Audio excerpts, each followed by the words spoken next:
Alors, bonjour les amis, j'espère que vous allez bien. Je vais faire une troisième vidéo et troisième et dernière partie sur le thème de comment spotter un reversal et comment quelle forme, quelle gueule ça a. J'en ai parlé dans le footprint, j'en ai parlé sur l'action des prix en général, et on va regarder quelle gueule ça peut avoir et comment spotter un reversal sur une map et sur un carnet d'ordre.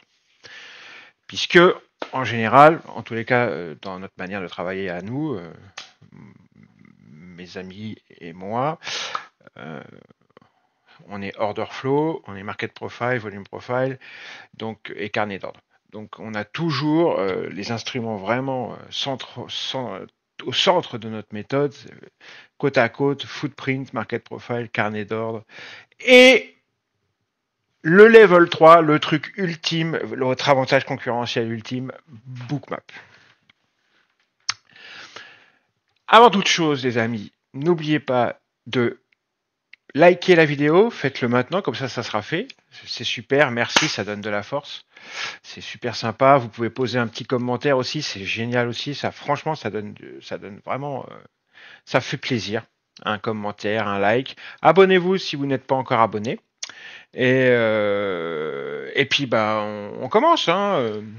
N'oubliez pas que les concepts que j'aborde dans ces petites vidéos, je ne fais que les effleurer, que les survoler. Si vous voulez aller plus en profondeur et apprendre vraiment notre manière et ma manière de bosser les marchés financiers, euh, il y a une formation que je propose une fois par an. La prochaine, elle est en 2024, en février, donc c'est dans 5 ou 6 mois. Vous pouvez prendre contact avec moi pour me demander des renseignements ou regarder le webinaire d'information qu'on a fait qui est sur ma chaîne. Tout simplement, vous regardez sous mes vidéos. En général, en description sous mes vidéos, je mets les informations qui vous sont nécessaires pour me contacter et je mets des webinaires qui présentent tout ça. Ok, allez, on y va. Donc, je vais vous montrer un reverse qui a eu lieu lors d'une de mes sessions de trading. C'était en fin 2022. Je crois que c'était le 15 mars. Non, c'était en début 2022. C'était le 15 mars 2022, je crois. Sur le SP500, on va regarder ça. On va se mettre sur les carnets et la map. Alors, on va mettre le replay en marche.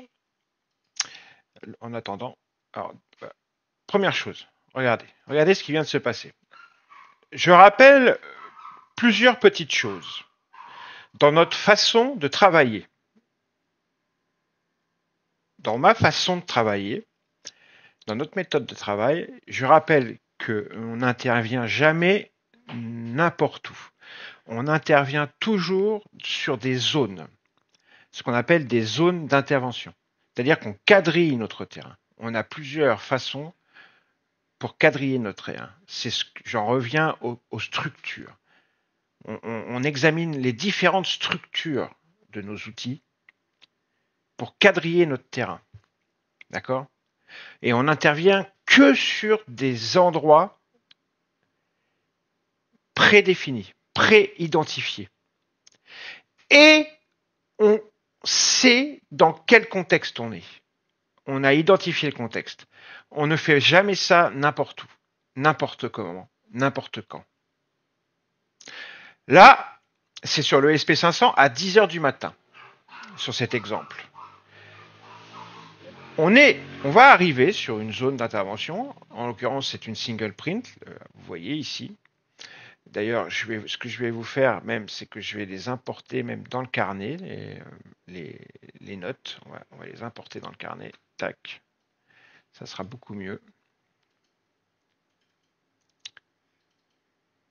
Tac.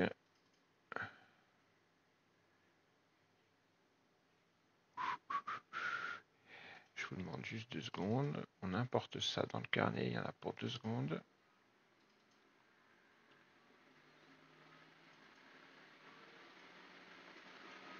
Voilà. Vous voyez, j'ai importé les niveaux dans mon carnet. Ils sont aussi sur la map ici. À droite, vous avez Bookmap. Ici, vous avez le carnet du SP500 et ici, le carnet du Nasdaq.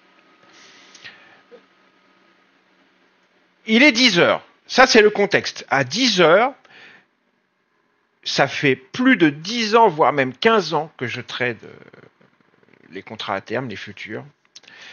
Je peux vous garantir que 10 heures, c'est l'heure du crime. Que ce soit sur les indices ou les taux européens, ou même les indices américains, même à 10 heures du matin, 10 heures, c'est l'heure du crime. Il y a de fortes chances qu'il se passe quelque chose à cette heure-là.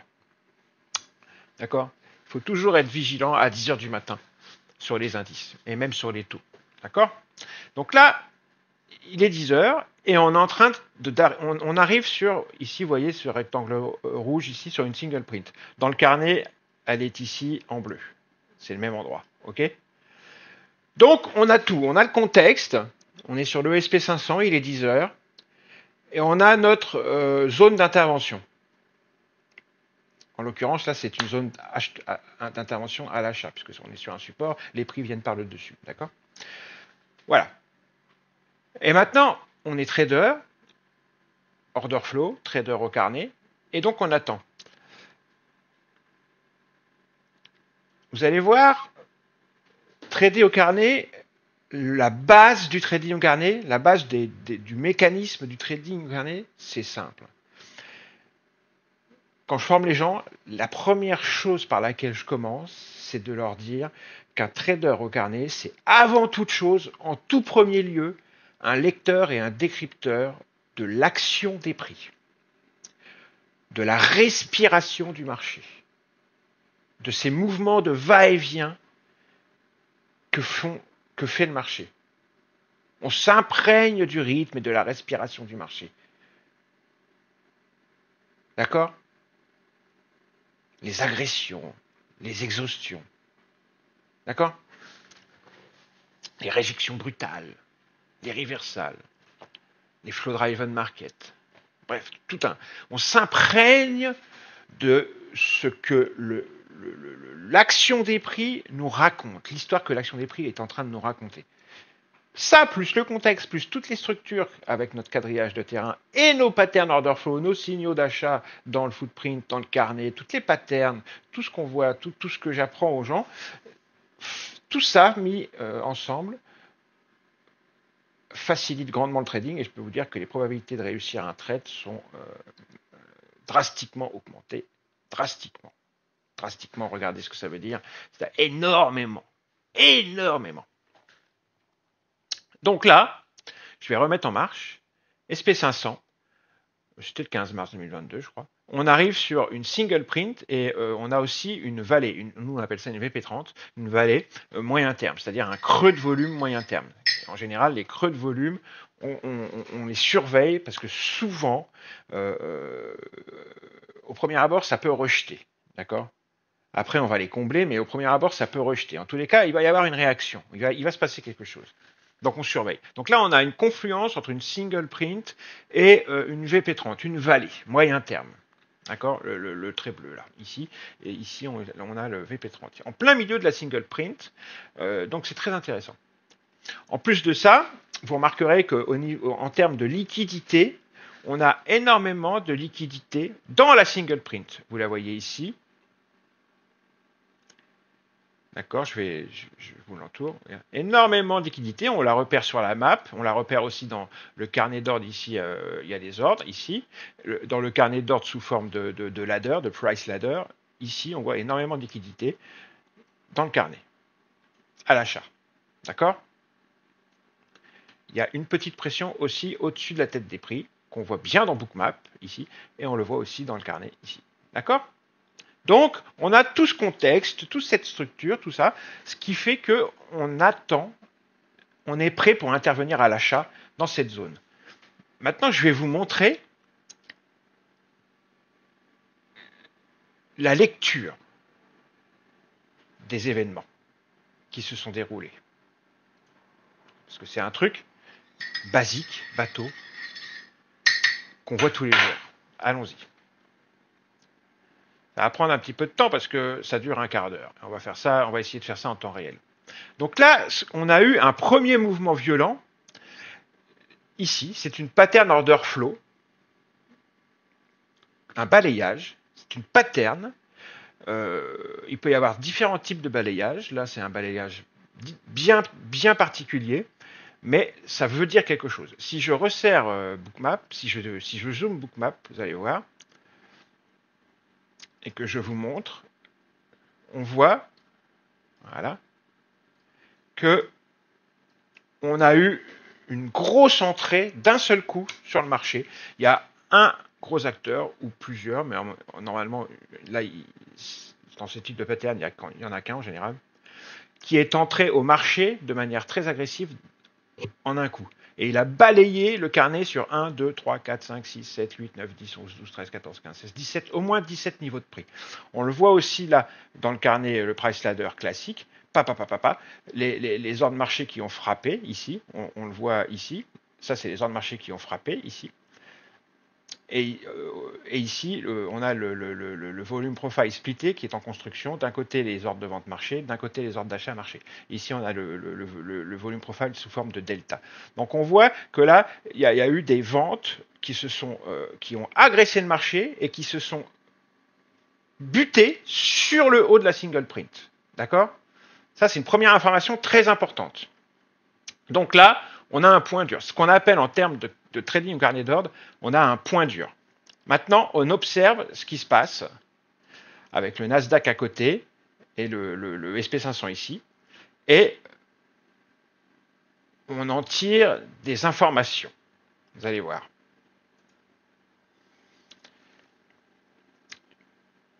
Voilà.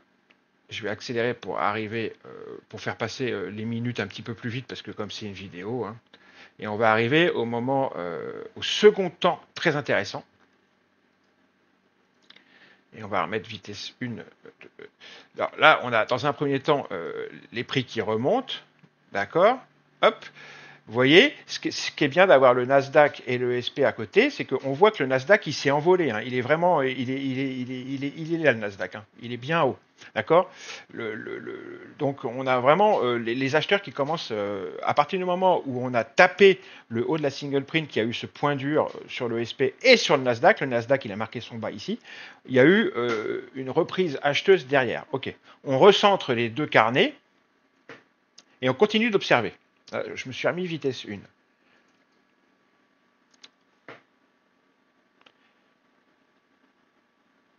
Vous allez voir comment se construit un reversal et comment Donc là, on a cette information, ce point dur. Donc maintenant, ce qu'on va chercher, c'est quand les prix vont revenir dans cette zone, d'accord, avec la single print, le VP30, la liquidité, le point dur qu'on a dans le carnet, on va observer la réaction des prix et le flow.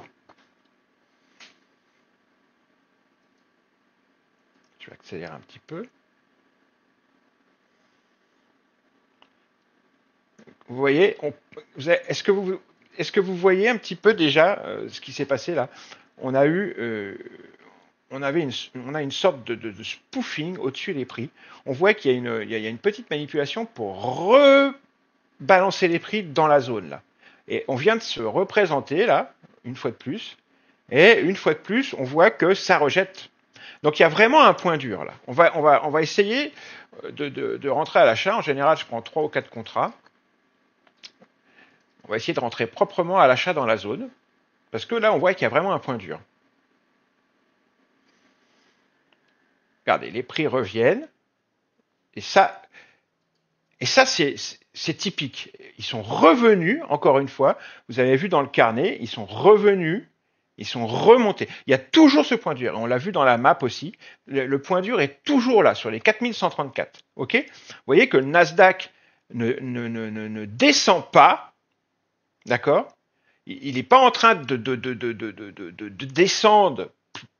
Il est même un petit peu plus haut que le SP. Il y a vraiment, là, à cet instant T, une présence acheteuse sur les 4134 et c'est confirmé par une force du Nasdaq. Le Nasdaq a une certaine force.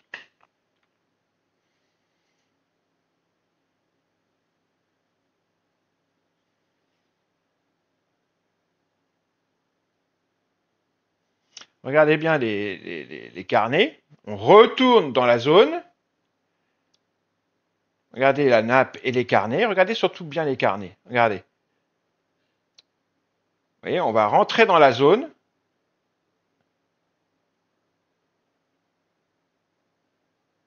Vous voyez, paf. Le Nasdaq, au pire du pire, on va le recentrer.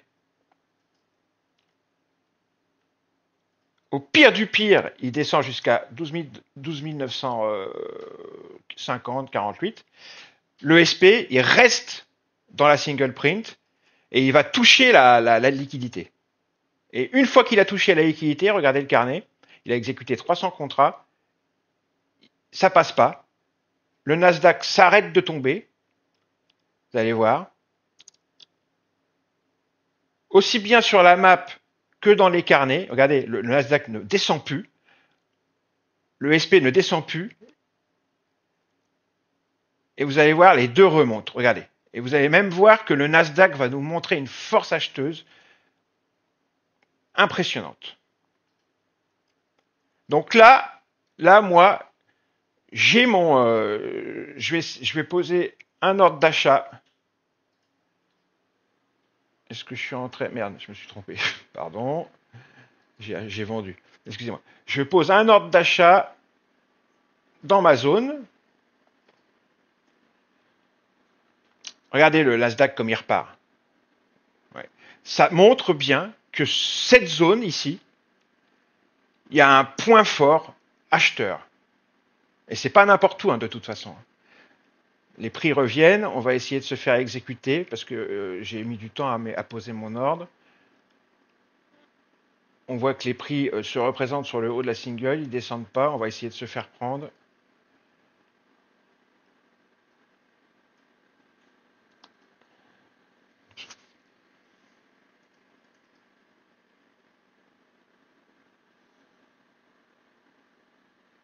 Regardez le Nasdaq. Il est tout là-haut, on ne le voit plus. Hein. On va le recentrer.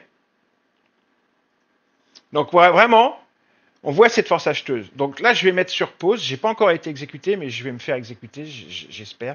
On va voir si les prix redescendent un petit peu. Vous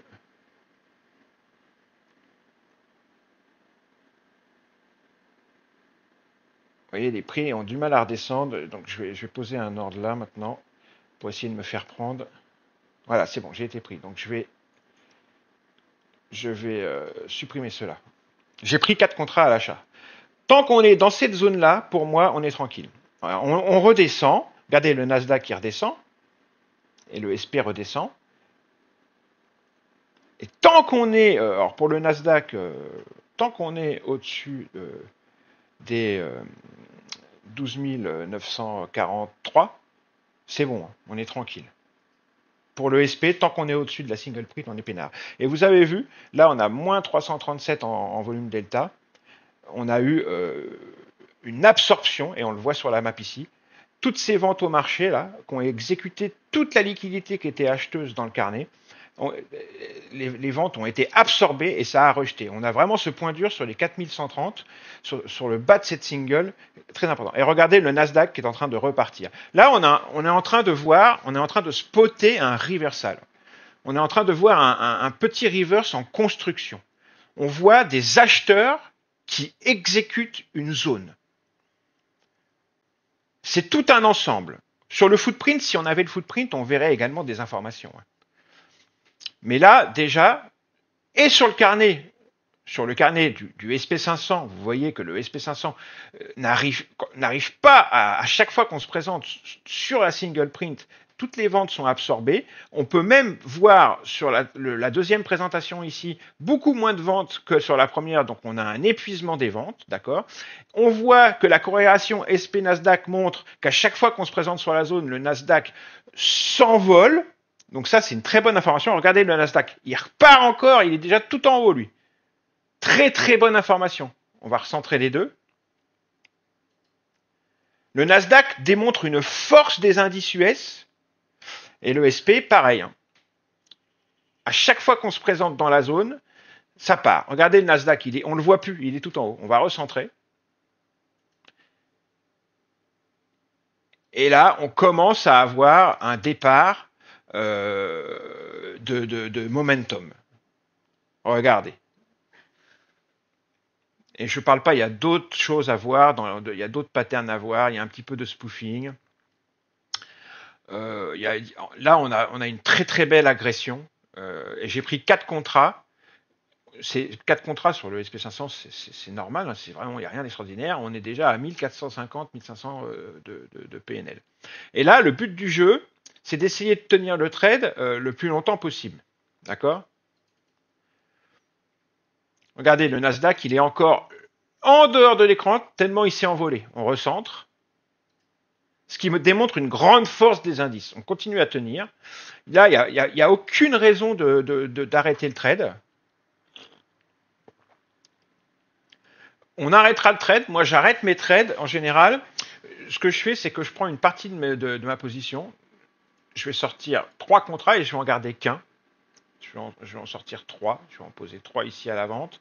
Et je vais garder qu'un seul contrat. Et le dernier contrat, je vais essayer de le tenir le plus longtemps possible.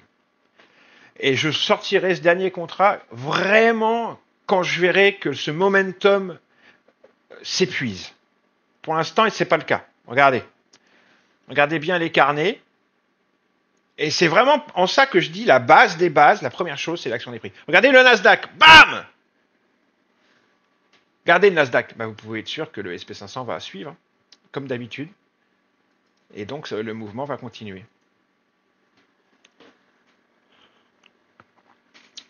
En plus de ça, on a un petit peu de liquidité qui suit les prix. Là, c'est pas mal. On en a aussi un petit peu au-dessus.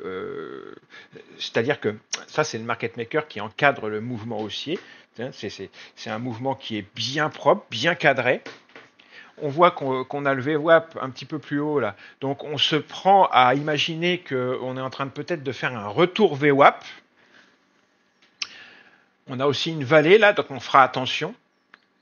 Là, les prix sont en train de retracer. Donc on surveille bien le Nasdaq, voir s'il ne s'enfonce pas trop, et on surveille notre SP500 également. Parce que si jamais il s'enfonçait un petit peu trop, bah, on pourrait sortir notre dernier contrat.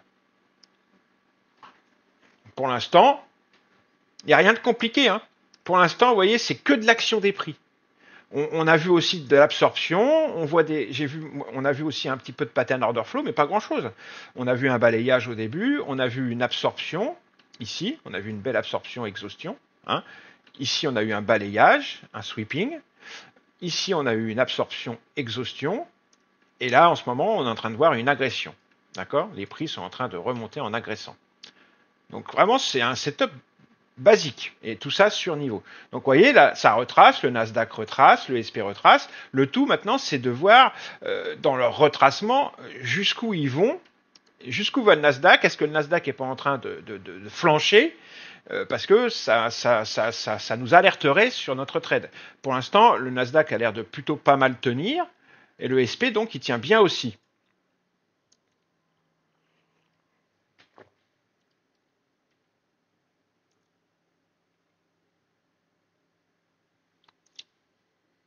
Je vais vous le remettre vitesse 1, c'est parce que là je le remets vitesse 1.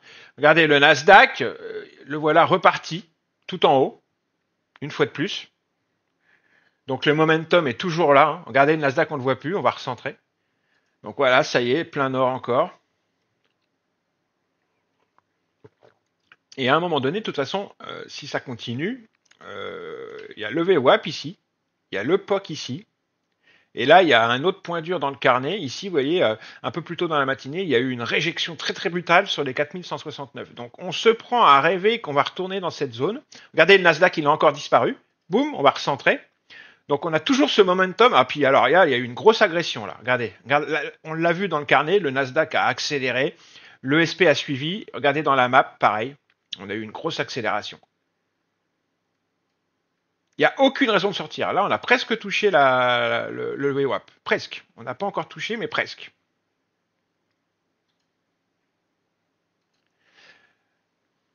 Donc là, on est en train de vivre un reversal. On a spoté l'endroit où ça s'est reverse. Et là, on est en train de le suivre. On laisse courir un contrat. On est en train de suivre petit à petit ce reverse jusqu'à ce qu'il n'y ait plus rien à nous donner, plus rien à nous offrir. Et vous voyez, c'est de la lecture pure et dure de l'action des prix. Là, on vient de voir, il y a aussi d'autres choses, hein. Notamment là, on vient de voir une belle agression, ce qui est superbe, hein. Sur les petits retracements comme ça, on voit dans le carnet que les prix, les vendeurs s'épuisent, ils sont absorbés et hop, ça repart après plein nord. Donc, il faut avoir l'œil pour voir tout ça. Mais rien que l'action des prix, rien que la corrélation Nasdaq-SP avec la map à côté, c'est suffisant presque, hein. Là, on est en train de retracer. Vous voyez? Donc on regarde notre Nasdaq, on regarde notre SP, on voit que ça s'enfonce pas trop. On va les recentrer. On surveille qu'il n'y en ait pas un des deux qui se mette à flancher. Pour l'instant, vous voyez que le Nasdaq, il est plus fort que le SP, hein, ça flanche pas. Vous voyez, il flanche pas, hein, je viens de recentrer, mais on voit que le Nasdaq, il est plus fort, il est toujours un peu au-dessus du SP. Il flanche pas.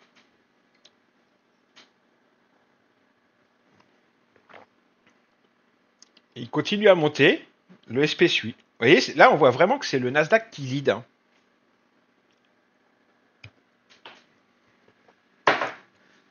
On va accélérer un petit peu, sinon ça va durer 1 heure. Regardez le Nasdaq, bam, il nous refait une jambe de hausse. Le SP suit.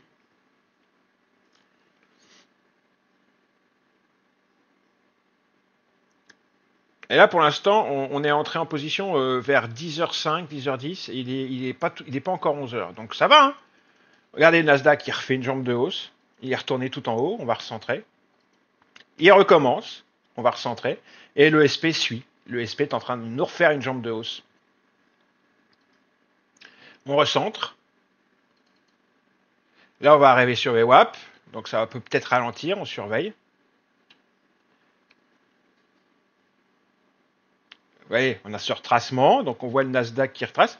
Pour l'instant, ça tient. Il ne flanche pas. Il disparaît même pas de l'écran. Quand il disparaît, on recentre. On recentre les deux. Et on voit qu'on n'a même pas eu le temps de recentrer, que ça y est, il commence à remonter. Vous voyez, à chaque fois qu'il y a un petit retracement, bam, ça repart, comme un trampoline. Ça, c'est typique des momentum ignition, c'est typique des agressions, c'est typique des marchés directionnels. Tous les overlaps, tous les retracements, ils sont rejetés. Et dans le carnet, c'est très violent à chaque fois. À chaque fois qu'on retrace, on se tape un point dur et bam, ça repart plein nord. Ou dans l'autre sens, si c'est un truc, si c'est un short qu'on est en train de faire.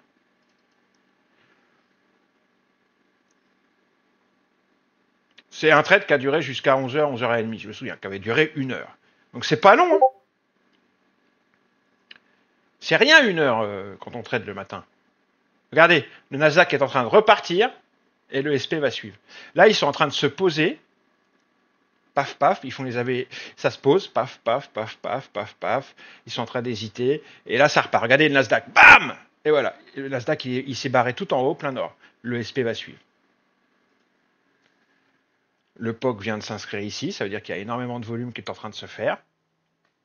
Il y a une grosse absorption des ventes, en gros, pour traduire. On le voit ici qu'il y a beaucoup de volume qui est en train de se faire, hein. Il y a une bulle de volume qui est en train de se faire. Ici aussi sur le Nasdaq, il y a une grosse absorption des ventes, regardez ici. Donc là, il y a un point dur sur le Nasdaq, hein, sur les 13 500, et bam, ils sont en train de repartir plein nord. Regardez, allez, ça y est, le Nasdaq il s'excite à nouveau. Ouais, voilà. Pour l'instant, on est bien, hein. Et on n'a pas fait un gros chemin, hein, regardez, parce que regardez le chemin, le matin vers 8h, on a fait un chemin à la hausse beaucoup plus important quand on a été jusqu'ici, hein. Il y a vraiment à 4170, il y a un point, il y a une grosse résistance. Ça pourrait être un bel objectif, hein. Et on n'y est pas encore, on n'est qu'à la moitié là. D'accord? Donc rendez-vous compte, hein, il est 11h. Bon, je vous avoue que moi, personnellement, je serais déjà sorti, hein, parce que. Ou alors, vous pouvez mettre un stop serré, par exemple, sous le dernier bas swing ici. Si vous êtes chaud pour quitter l'écran des yeux, moi j'aime pas trop quitter les écrans des yeux, mais dans ces cas-là, vous mettez un stop bien serré pour vous protéger la position et puis vous laisser courir. Mais c'est toujours le même principe, hein. Regardez là, donc il y a de la liquidité qui encadre bien les prix. On est en train de pulser les prix, le Nasdaq s'envole, le SP va suivre, et on va faire un nouveau plus haut. Ce qu'il y a, c'est que là, il y a le VWAP, donc il va falloir qu'on casse ce VWAP. Oh là là, le Nasdaq s'est envolé là. Le Nasdaq s'est envolé, donc je pense qu'on va casser VWAP avec une force. Regardez, regardez, le Nasdaq s'envole. On hésite sur le VWAP. Regardez, ça fait paf, paf. Il y a une tac, tac, tac, tac, tac, tac, tac, tac, tac, tac, tac, tac. Ça hésite, ça hésite. On va se mettre vitesse 1, voir s'il y a un breakout, que ça soit plus réaliste. Mais il faut pas que la vidéo dure trop longtemps, quoi, c'est ça.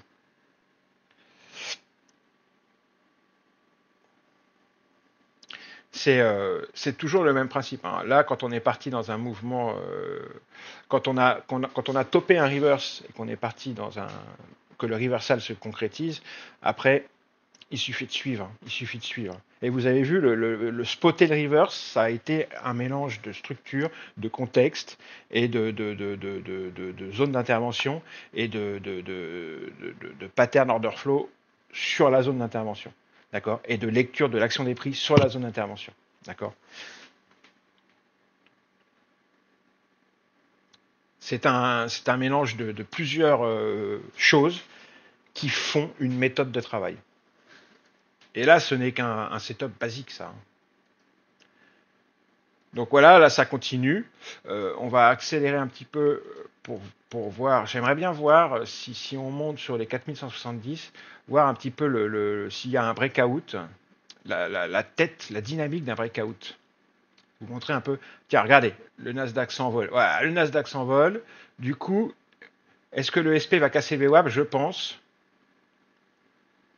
Voilà, c'est ça le truc. C'est que, comme c'est le Nasdaq qui lead, si le Nasdaq s'envole, on va casser VWAP. Voilà, regardez, le Nasdaq s'envole, on casse VWAP. Ok. Voilà, ça y est, ça part. Voilà. Alors moi, ce que j'aimerais voir, c'est quand on va arriver sur les 170 ici. Oh là là, regardez, le Nasdaq, il est parti. Il est parti loin, le Nasdaq. Ce que j'aimerais voir, c'est quand on va arriver sur les 170 ici. Alors, il est en train de retracer. On le surveille. Il faut surtout surveiller quand il retrace le Nasdaq. Il faut surtout pas qu'il flanche. Et il n'a pas flanché. Le SP ne flanche pas non plus. Et boum, ils repartent tous les deux. Oh bah ça y est, voilà. Alors là, on va arriver sur les 170. Voilà, on y est.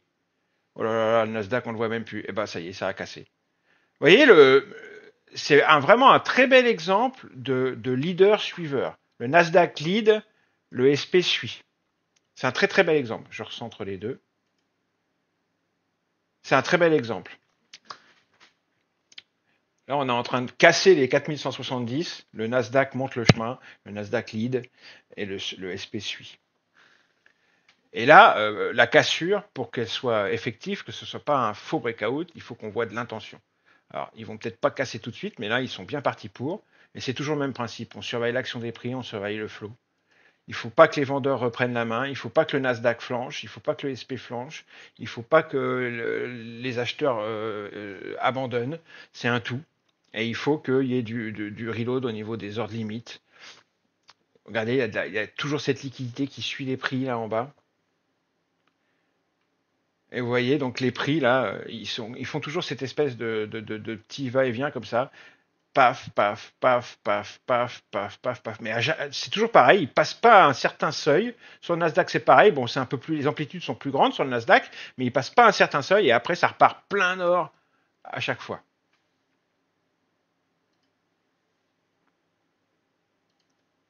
Donc là, on est en train de se dire, est-ce qu'on casse les 170 ou pas? Le marché est en train de prendre sa décision. Pour l'instant, ils tiennent. Donc vous voyez, on pourrait reprendre un contrat sur les 170. Là, je vais essayer de rentrer un contrat à l'achat dans la zone. Un contrat ou deux dans la zone. Là. Juste un ou deux, pas plus. Allez, un. Histoire d'essayer d'engranger une dernière jambe de hausse. Parce qu'on voit que bah, ça tient. Je vais accélérer un petit peu pour voir ce qui se passe.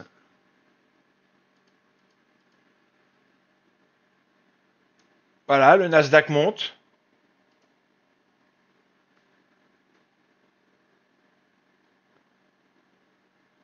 Donc là, on est sur un vrai breakout on est potentiellement sur un vrai breakout pour l'instant.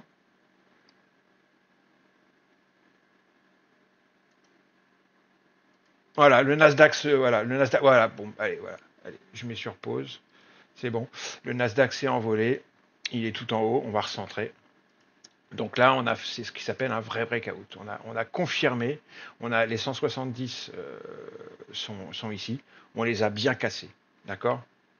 Je vais remettre vitesse 1. On les a bien cassés. Vrai breakout, aucun doute. Ok. On a fait tout ce chemin. D'accord? Avec on a comment dirais-je, par intermittence, on a eu des agressions, des retracements, agression, retracement, agression, retracement, avec un Nasdaq qui lidait et un SP500 qui suivait, d'accord? Et au départ de l'action, sur une zone d'intervention, on a eu une belle pattern d'absorption-exhaustion. Et un beau sweep aussi, un beau balayage du bid au départ aussi, juste avant. C'est une pattern bien particulière qui annonce souvent quelque chose. C'est une pattern, c'est un algorithme d'exécution, le sweeping. D'accord? C'est comme l'iceberging. En général, c'est pour exécuter des ordres. Et on n'exécute pas. Et en général, ce sont des gros acteurs qui exécutent ces ordres et ils ne le font pas pour rien. Et une fois de plus, ils ne l'ont pas fait pour rien. Donc là, on va pouvoir sortir. Parce qu'on va aller manger, hein, il est midi. On va faire comme si c'était... on va arriver sur un gros niveau, une single print, là. Bon, on n'est pas obligé de sortir, on peut laisser courir avec un stop suiveur, hein, mais bon, pour l'exemple, vous voyez qu'on a pris 4 contrats, on est à 3250 $. Bon. Et il ne s'est rien passé d'extraordinaire, hein. Je vais arrêter. Tac. 3275 $, on a juste pris 4 contrats. Bon, j'en ai repris 2 là pour faire la dernière jambe de hausse. Et on a juste spoté à 10h du matin un reverse sur le SP500. C'est sur le SP500, sur une zone d'intervention, quelque chose qui se passe assez souvent, hein, rien d'extraordinaire. Et même si ce reverse n'avait pas été aussi haut, on aurait pu quand même engranger des beaux points, parce qu'il était beau. C'est ce qui s'appelle une belle absorption, exhaustion. On a un beau reversal avec derrière une agression, un momentum initiation assez directionnel. On a une belle phase de marché directionnelle. Donc vous avez vu comment on lit ça conjointement avec la map et les carnets. C'est de la lecture de l'action des prix, avec évidemment de l'order flow, parce qu'il y a des patterns d'order flow, surtout c'est la lecture là, sur la map. On voit beaucoup de choses intéressantes qui confirment ou qui infirment dans la décision ou de rester en position ou de prendre position. Et puis à côté, dans Sierra, il y a le footprint, il y a le market profile, il y a tout ça qui donne encore d'autres informations, le volume profile. Enfin voilà, c'est vraiment un tout. Et c'est tout à fait le type de trade que j'affectionne. J'aurais très bien pu prendre 4 contrats, faire in-out, hein, paf paf. Mais le fait que j'ai vu que le reversal, et je m'en souviens très bien de ce setup là, c'était le 15 mars 2022, le fait qu'il y ait vraiment les acheteurs s'installent très vite de manière, ils étaient à l'aise, on les voyait très à l'aise, et que ce Nasdaq, l'idée vraiment, c'était vraiment flagrant, vous l'avez vu, hein, ce Nasdaq qui lidait le mouvement et le SP qui suivait, c'était vraiment un truc, ça aurait été dommage de sortir trop tôt. Voilà, allez, c'est tout. Voilà comment on spot un reversal et comment on trade un reversal de base, hein, basique, sur le carnet d'ordre et avec la map. Ok ? Allez, bisous, ciao, et n'oubliez pas, likez, abonnez-vous, commentez, et si vous voulez aller plus en profondeur dans tous ces concepts, venez à la formation en février 2024, il y a encore de la place évidemment, hein. On ne prend pas beaucoup de personnes, mais on a vendu déjà quelques places, mais il y en a encore, hein. Donc vous pouvez vous renseigner, tous les renseignements sont en description sous la vidéo. Allez, je vous embrasse très fort. Bisous, tchuss.